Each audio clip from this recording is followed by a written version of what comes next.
যারা দুষ্কৃতকারী সে যেই হোক যেখানে। অন্তর্বর্তী সরকারের বিমান ও পর্যটন উপদেষ্টা হাসান আরিফ মারা গেছেন। শুক্রবার ২০ ডিসেম্বর বিকাল ৩টার দিকে রাজধানী ঢাকার ল্যাবেড হাসপাতালে হৃদরোগে আক্রান্ত হয়ে মারা যান তিনি। মৃত্যুকালে তার বয়স হয়েছিল ৮৩ বছর।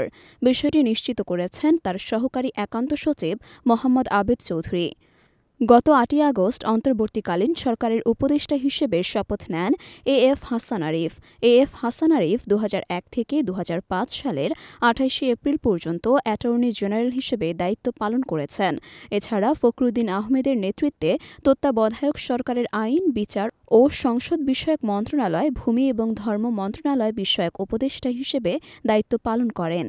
এএফ হাসান আরিফ ১৯৪১ সালে কলকাতায় জন্মগ্রহণ করেন।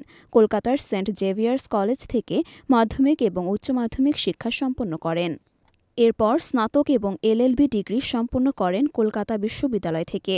ভারতের পশ্চিমবঙ্গের কলকাতা হাইকোর্টে ১৯৬৭ সালে আইনজীবী হিসেবে কাজ করেন।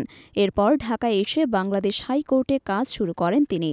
এএফ হাসান আরিফ বিদেশি বিনিয়োগকারীদের পরামর্শ, নির্মাণ সালিস, বাণিজ্যিক সালিস, অর্থ, ব্যাংকিং এবং সিকিউরিটিজ বিষয়, কর্পোরেট, বাণিজ্যিক ও ট্যাক্সেশন বিষয়, সাংবিধানিক আইন বিষয়, পাবলিক আস্বাদন, আরবিট্রেশন এবং বিকল্প বিরোধ সমাধানের অন্যান্য পদ্ধতি নিয়ে কাজ করছিলেন।